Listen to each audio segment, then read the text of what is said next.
The history of cinema began its countdown on December 28, 1895, when the first film screening was held in Paris on the Boulevard des Capucines in one of the Grand Café halls. Soon, film companies and film studios began to be created around the world. In the first 10 years of cinema, cinema went from being a novelty to an established mass entertainment industry. The earliest films were black and white, less than a minute long, had no recorded sound, and consisted of a single frame shot with a stationary camera.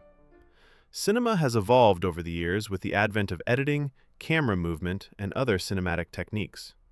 Since the late 1990s, special effects have been used in films. The widespread adoption of cinema has been influenced by the emergence of new media, including television since the 1950s, home video since the 1980s, and the Internet since the 1990s. The origins of cinema go back to attempts to depict movement in static images, dating back to prehistoric times. The first devices that synthesized a series of still images to create the illusion of movement appeared in the first half of the 19th century. These included instruments such as the Kinetoscope, 1832, zoetrope, 1834, praxinoscope, 1877, and other magic lanterns invented in the 1830s to 1870s.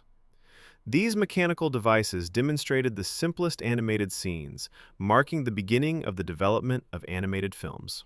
The Lumière brothers demonstrated their film screening technology and went down in history as the creators of cinematography as an art genre. The Lumière brothers were specialists in photographic image recording technologies, and by 1895 they were able to create a working cinematograph camera and make several videos. At least 5 shows of 1895 are known. March 22nd in Paris at the Society for the Development of Domestic Industry, June 11th at the Photographers' Convention in Lyon, July 11th in Paris at a technical exhibition, November 10th in Brussels at the Belgian Association of Photographers, and November 16th at the Sorbonne Amphitheater. These screenings were not available to everyone and were conducted primarily for specialists. However, on December 28, 1895, the first film show was held in the Indian Salon of the Grand Café in Paris on the Boulevard des Capucines, open to everyone for a fee of 1 franc. About 30 spectators were present. Several 45 to 50-second videos, filmed in the spring of 1895, were shown on the Boulevard des Capucines. Among them was the comedy story The Watered Waterman, but there was no famous video, Arrival of a Train at La Ciotat Station, which was shown later in January 1896. Contrary to legend, spectators did not try to leave their seats when they saw the train approaching them. The first reportage film can be considered the filming of the coronation celebrations in Moscow in May 1896 by the representative of the Lumière brothers, Cerf Camille.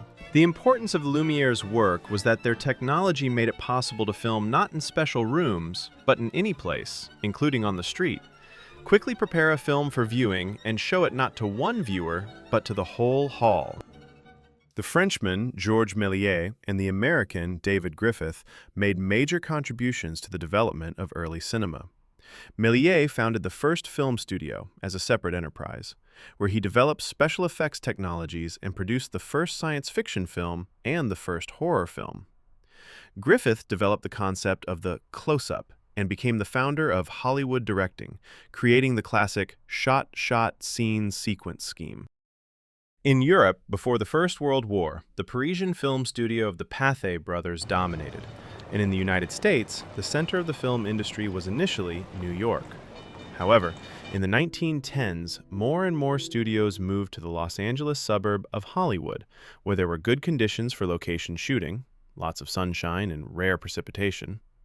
In the early 1920s, 8 major film studios were already based in Hollywood and controlled film production. 5 of them, Fox, Low MGM, Paramount, RCA, and Warner Brothers, had their own theater chains, and 3 more, Universal Pictures, Columbia Pictures, and United Artists, did not have their own chains. The history of sound and color cinema begins at the beginning of the 20th century. The first experiments with color in cinema were carried out by hand-coloring frames, as Georges Méliès did. However, with the advent of long films and mass production in the 1910s, hand coloring was replaced by mechanized toning and dyeing processes. At the same time, sound in cinema appeared during the silent film era, when music was performed live in cinemas. Synchronized sound was first introduced in the 1920s with the Vitaphone system, which used separate sound discs. By the early 1930s, most feature films were already shown with sound, and by the mid-1930s, some were also in color. Cartier.